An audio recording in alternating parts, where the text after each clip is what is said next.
The Martian wind whispered across the barren landscape, carrying fine grains of red dust that settled into every crevice of Jack's modest cabin.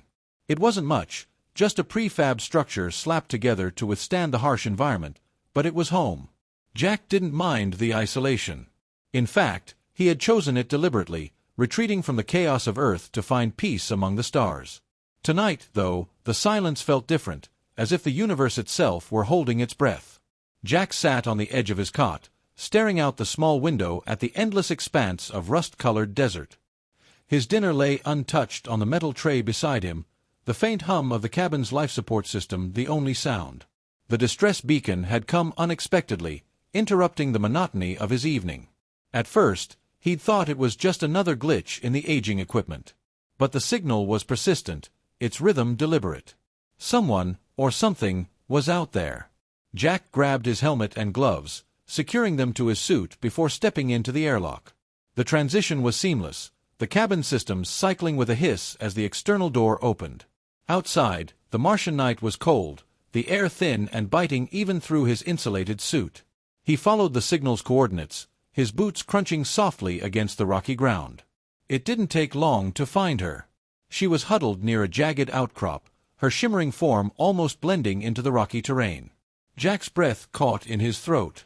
She wasn't human. Her elongated limbs and iridescent skin made that immediately clear, but there was a fragility to her posture that stirred something in him. "Hey," he called out, his voice muffled by his helmet. "Are you okay?" The figure flinched, her large luminous eyes locking onto his. For a moment, neither of them moved.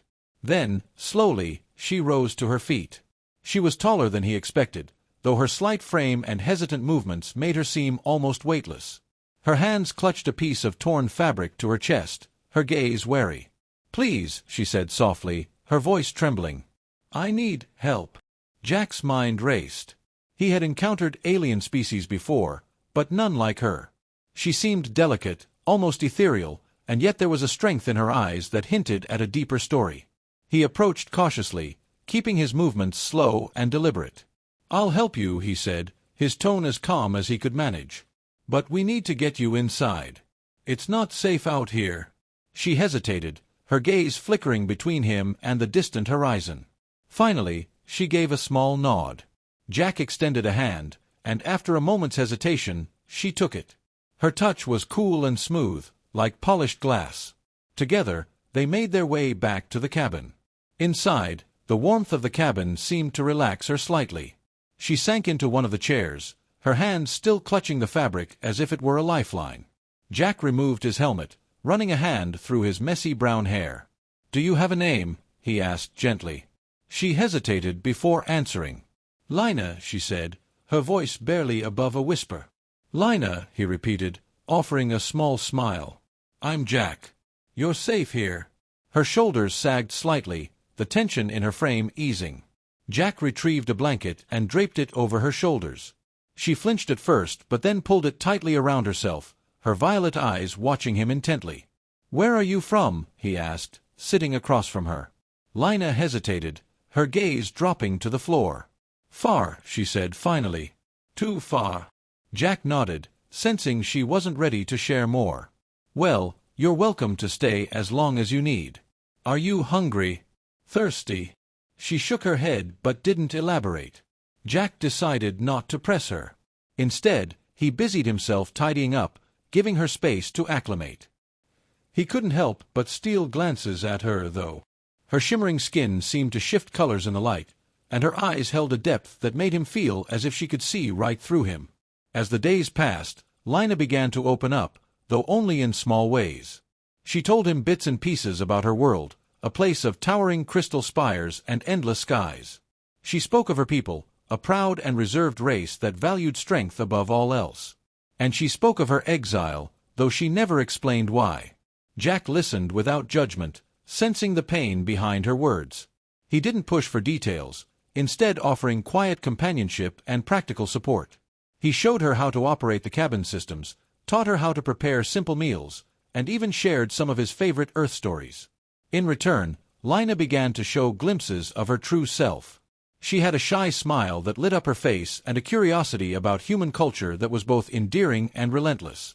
She peppered Jack with questions about everything from music to food to the constellations visible from Mars. But there was one night when everything changed. Jack was cleaning up after dinner when Lina approached him, her usual shyness replaced by a strange intensity.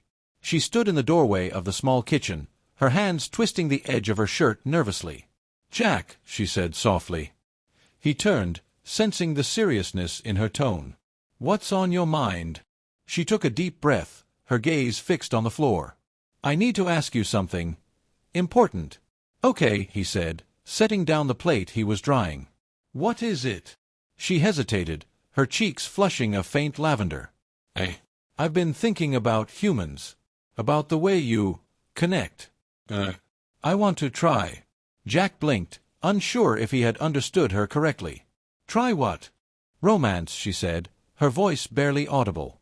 "I want to feel it. With you." The words hung in the air, charged with a mix of vulnerability and determination. Jack's heart raced as he tried to process what she was saying. "Lina," he began carefully, "that's a big step. Are you sure you're ready for something like that?" She looked up at him, her violet eyes shimmering with unshed tears. "I don't know," she admitted. "But I don't want to regret not trying. My people think emotions are a weakness, but I think they're beautiful. And you make me feel safe." Jack felt a lump form in his throat. He had spent so long running from his own emotions, burying his pain under layers of solitude. And now, here was Lina, laying her heart bare before him. He stepped closer, his voice gentle. "We don't have to rush into anything. We can take it slow, figure things out together." Her lips curved into a small, tentative smile. "You mean it?" "I do," he said, his own smile softening his features. "You're not alone anymore, Lina. We'll take this one step at a time." For the first time since he had found her, Lina's shoulders relaxed completely. She reached out, her fingers brushing against his. It was a small gesture, but it carried a world of meaning. In that moment, Jack realized something he hadn't allowed himself to feel in years: hope. The days following Lina's confession were marked by a delicate dance of vulnerability and discovery. Jack had always thought of himself as patient, but this was something else entirely. Lina's shy curiosity was endearing, yet it demanded a kind of emotional openness he hadn't practiced in years. He found himself paying closer attention to her. The way her iridescent skin seemed to glow faintly in the soft light of the cabin. The way her long, slender fingers curled nervously whenever she reached out to him. The way her laughter, quiet and melodic, filled the space, making it feel less like a lonely outpost and more like a home. They took things slowly, just as Jack had promised. It started with simple moments, sitting close together while watching the Martian landscape shift colors during the sunset, or brushing hands as they worked side by side.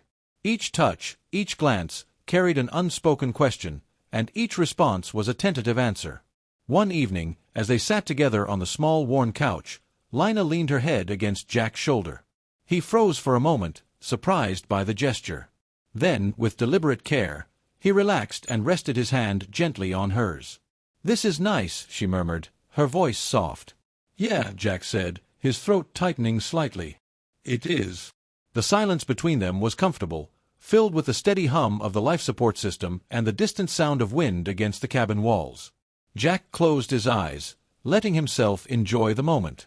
For so long, he'd lived with the weight of his own solitude, but with Lina here, that weight seemed to lift, if only slightly. But not everything came so easily. One night, Jack found Lina standing by the window, her arms crossed tightly over her chest. The stars reflected in her violet eyes, but her expression was distant, troubled. "Lina!" Jack called softly, stepping closer. "What's wrong?" She didn't turn to face him. "I keep wondering if I made the right choice coming here."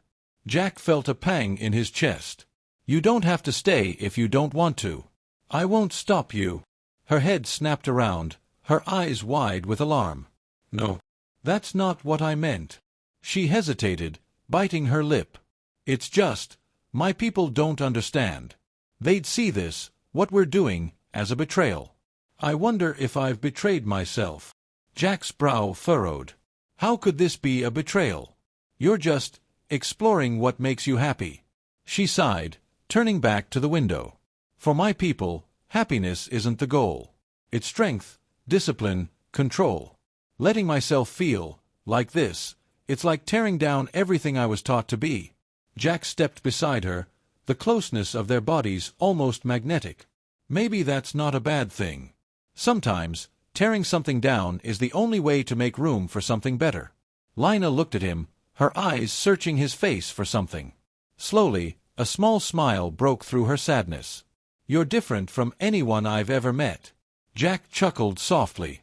I'll take that as a compliment. It is, she said, her voice firmer now. You make me want to be more. The sincerity in her words struck him deeply.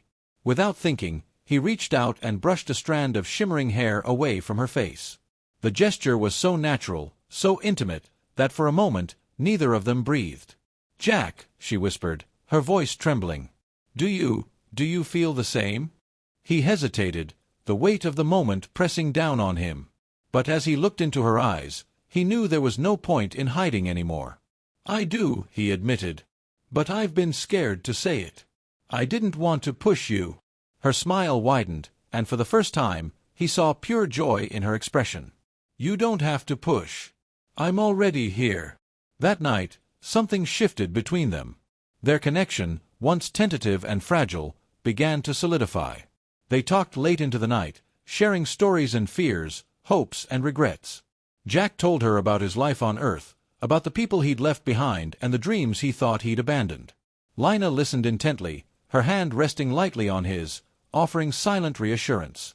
As the days turned into weeks, their bond deepened. They learned each other's quirks and rhythms, creating a sense of intimacy that felt as natural as breathing.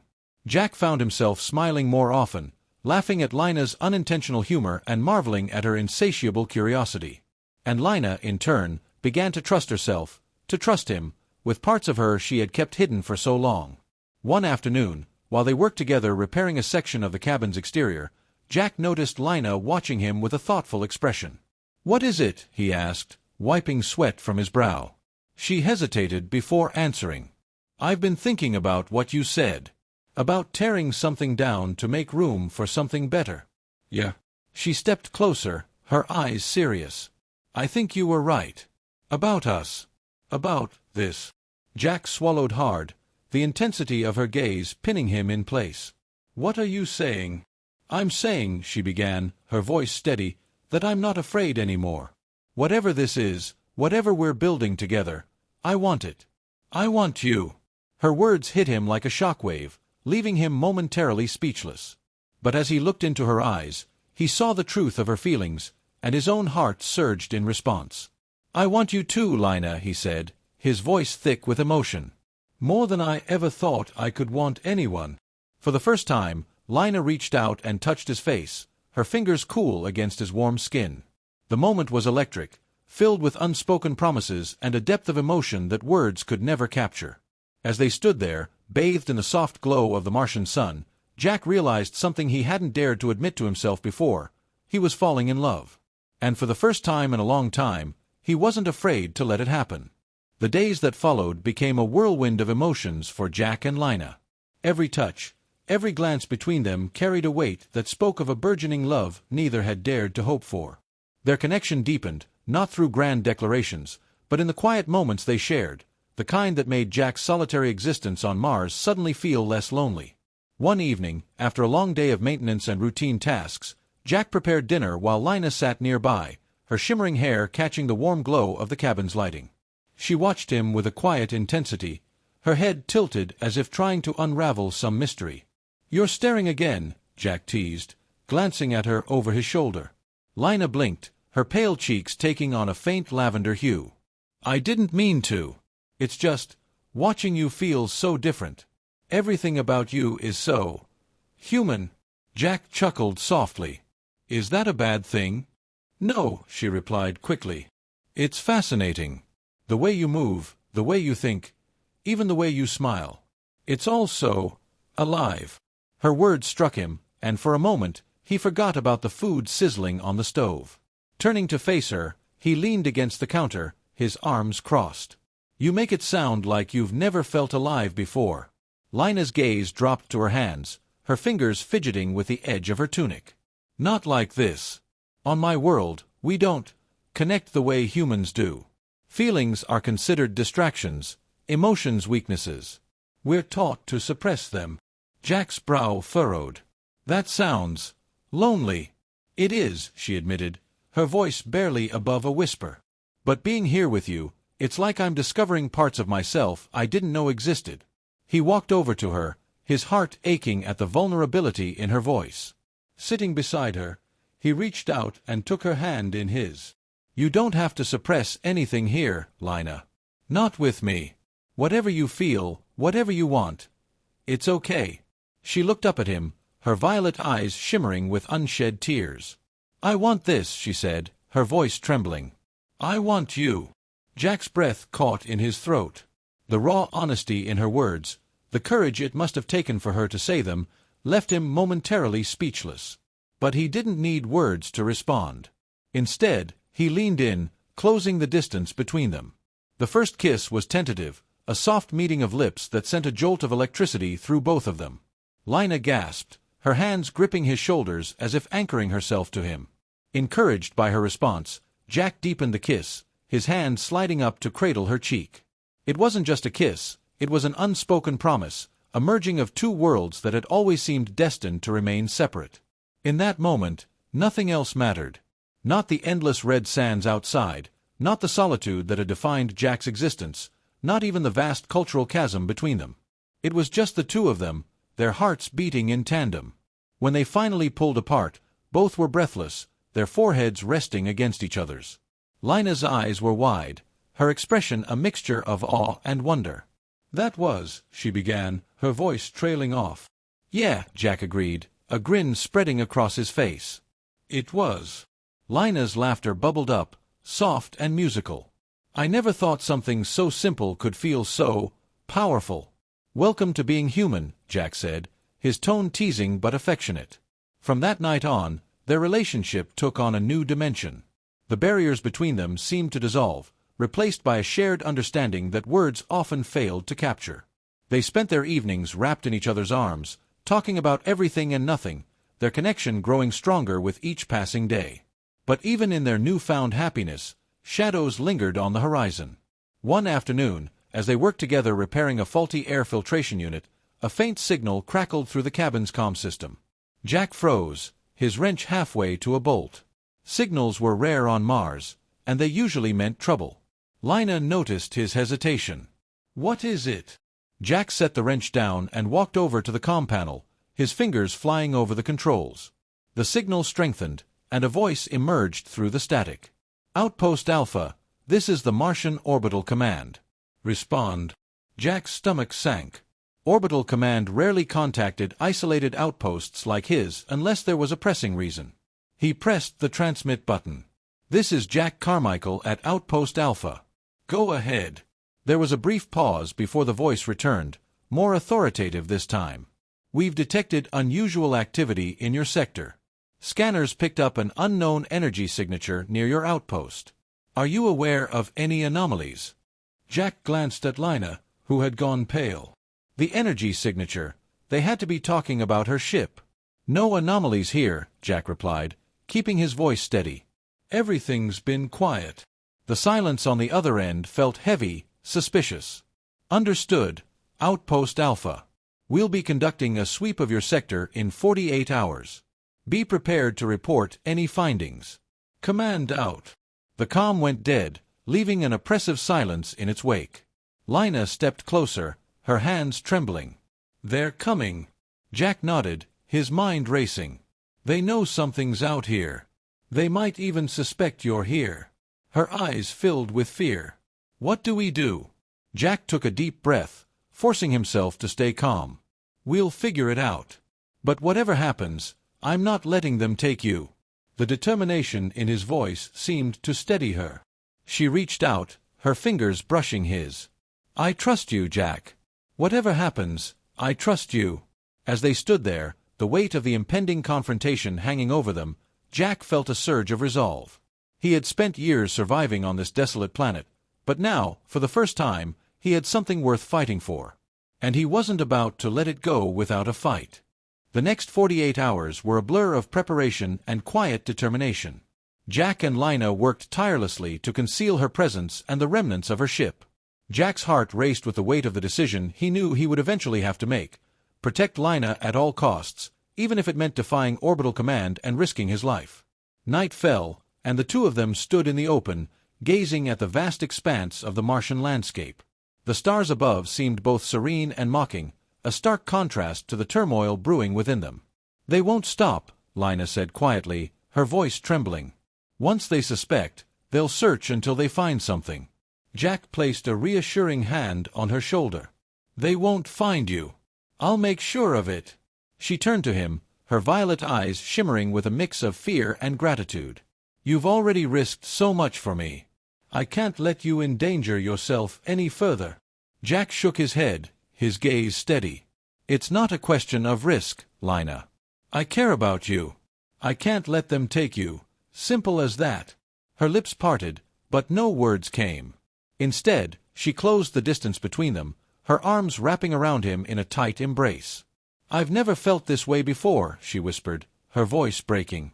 "You've shown me a world I didn't think I could ever be part of." "Thank you, Jack." He held her close, the reality of their situation settling in his chest like a heavy stone. They stayed like that for what felt like hours, drawing strength from each other in the face of the unknown. The day of the sweep arrived too soon. Jack had spent the night crafting a desperate plan, one that hinged on deception and the hope that orbital command wouldn't dig too deep. He buried the last remnants of Lina's ship under a thick layer of Martian soil and configured the outpost systems to emit a faint interference signal, masking any trace of her unique energy signature. When the orbital command ship landed near the outpost, Jack was ready. Dressed in his standard uniform, he approached the descending craft with a calm demeanor, masking the turmoil beneath the surface. Lina stayed hidden inside the outpost, her heart pounding with every passing second. A team of 3 officers emerged from the craft, their expressions stern. The leader, a tall man with sharp features, stepped forward. "Jack Carmichael, I presume?" Jack nodded, offering a casual smile. "That's me.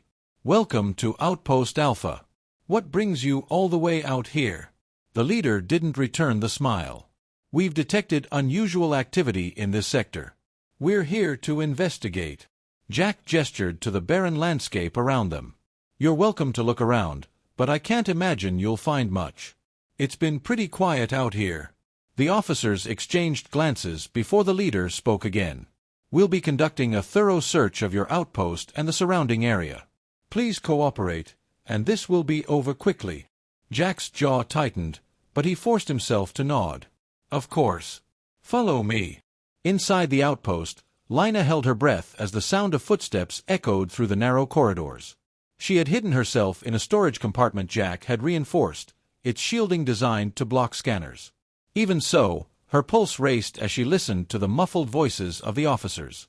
Jack led the team through the outpost, his tone relaxed as he explained the various systems and equipment. He pointed out minor issues he'd been dealing with, hoping to distract them from anything that might raise suspicion. The leader, however, seemed unconvinced. He paused near the control panel, his gaze narrowing as he studied the readouts. "Your systems are emitting an unusual interference pattern. Care to explain?" Jack's heart skipped a beat, but he kept his voice steady. "That's probably just a glitch. The equipment here isn't exactly state-of-the-art. I've been meaning to recalibrate it, but other repairs keep taking priority." The leader didn't respond immediately. Instead, he tapped a few buttons, his brow furrowing. "Glitches like this don't usually happen without a reason." Jack shrugged, feigning nonchalance. "Mars has a way of messing with tech. Dust storms, electromagnetic anomalies, you name it." The leader stared at him for a long moment, as if trying to read his thoughts. Finally, he nodded. "Let's move on." Hours passed as the officers combed through the outpost and the surrounding area. Jack's nerves were stretched thin, but he maintained his calm facade. Finally, as the sun dipped below the horizon, the team returned to their craft. The leader approached Jack, his expression unreadable. "We didn't find anything definitive, but the interference pattern concerns us. We'll be reporting this to command." Jack nodded, suppressing a sigh of relief. "Understood. Let me know if there's anything else I can do to help." The leader hesitated, his gaze lingering on Jack for a moment before he turned and boarded the ship. Within minutes, the craft lifted off, disappearing into the darkening sky. Inside the outpost, Lina emerged from her hiding spot, her face pale but her eyes shining with relief. "They're gone." Jack nodded, his shoulders sagging with exhaustion. "For now. But they'll be watching. We have to be careful." Lina crossed the room in a few quick strides, throwing her arms around him. "You did it. You saved me." He held her close, his relief tempered by the knowledge that their challenges were far from over. "We're not out of the woods yet. But as long as we're together, we'll figure it out." She pulled back, her gaze searching his. "Jack, I can't keep putting you in danger. If staying here means risking your life, maybe I should." "No," he interrupted firmly. "We're in this together. You're not going anywhere." Tears filled her eyes, and she nodded, her resolve strengthening. "Thank you. For everything." In the weeks that followed, Jack and Lina adapted to their new reality. They worked together to fortify the outpost, making it as self-sufficient and secure as possible. Their bond deepened with each passing day, their love becoming a source of strength that sustained them through the uncertainty.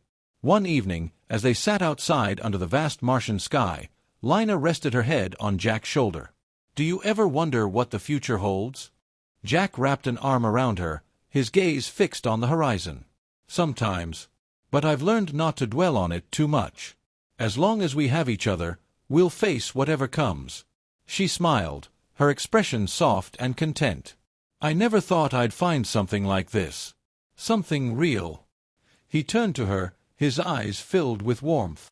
"You've changed my life, Lina. You've made it better in ways I didn't think were possible."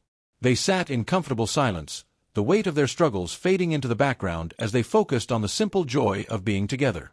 For the first time in a long time, Jack felt a sense of peace, a feeling that, no matter what challenges lay ahead, they would face them as one. The months turned into years, and the outpost became a home in every sense of the word. Jack and Lina built a life together, their love a beacon of hope in the desolate Martian landscape.